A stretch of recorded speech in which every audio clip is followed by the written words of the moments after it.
দুইজন গৃহশিক্ষক, শিক্ষকতা করেই চলে দিন যাপন। ছাত্রছাত্রীদের মানুষের মতো মানুষ করে সমাজে প্রতিষ্ঠিত করেন সকলকে। তবে এই গৃহশিক্ষক দুই ভাইয়ের ভাবনা অনুপ্রাণিত করবে আপনাকে। ওই ছোটগুলাতে 3-4 বার দিতে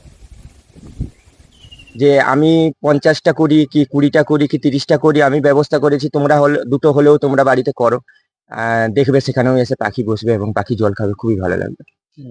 একদিকে গ্রীষ্মের প্রচণ্ড দাবদাহে নাজেহাল অবস্থা বঙ্গবাসীর, শুধু তাই নয়, আবহাওয়ার উত্তাপে পুড়ছে নিরপরাধ পশু পাখিও। তাদের উপকারে এক অনন্য ভাবনা তাদের। তাপমাত্রা বাড়ছে, হাঁসফাঁস করা গরমে অতিষ্ঠ জনজীবন, শুধু তাই নয়, সমস্যায় পাখি কাঠবিড়ালিরাও। তাই এই গরমে তাদের জল পেতে যাতে কোনো অসুবিধা না হয় তার উদ্যোগ নিলেন কেশিয়ারির দুই যুবক। পাখি ও কাঠবিড়ালিদের জন্য গাছে নারকেল খোল, মাটির ভাঁড় ও সরা বাঁধলেন তিনি। কেশিয়ারির মামিদপুরের বাসিন্দা সুধাংশু চিংড়ি ও ভাই শুভ্রাংশু চিংড়ি দুজনে এমন উদ্যোগ নিয়েছেন। দুজনেই গৃহশিক্ষকতার কাজ করেন। তাদের এমন উদ্যোগকে সাধুবাদ জানিয়েছেন সকলেই। নিত্যদিন বেড়ে চলেছে তাপমাত্রার পারদ। পশ্চিম মেদিনীপুর জেলাতেও সেই তাপমাত্রা ছাড়িয়েছে প্রায় 45-এরও বেশি। এই গরমে শুকিয়ে গেছে নদী নালা, পুকুর, ঘাটও। সাধারণ মানুষের জল সংকট না হলেও সংকটে পড়ছে পশু পাখিরা। এই সমস্যা যাতে না হয় তারই জন্য চেষ্টা দুজনের।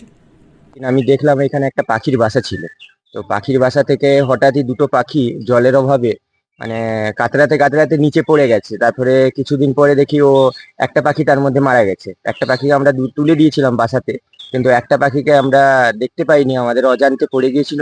এবং অ্যাকচুয়ালি গরমের জন্য এবং জলের অভাবে সে কাতরাতে কাতরাতে মারা গেছে। তারপরের দিন দেখি ও মরে পড়ে আছে। তো একবার বললেন যে দেখ না এগুলোর জলের ব্যবস্থা করা যায় কিনা।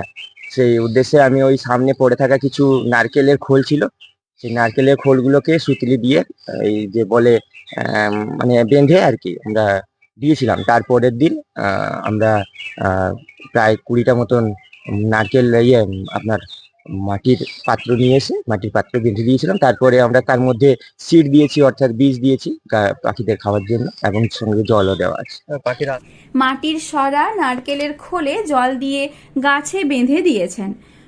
দিনে বেশ কয়েকবার তার লক্ষ্য নজরও করেন। শুধু তাই নয়, সেই পাত্রে পাখিদের জন্য সামান্য বীজও দিচ্ছেন তারা। শিক্ষকতা করে যেমন ছোট্ট ছোট্ট ছেলে মেয়েদের সমাজে প্রতিষ্ঠিত করেন, তেমনি সমাজের জন্য এই দুই যুবকের অনন্য ভাবনাকে কুর্নিশ জানিয়েছেন সকলে। পশ্চিম মেদিনীপুর থেকে রঞ্জন চন্দ্রের রিপোর্ট, লোকাল 18 বাংলা।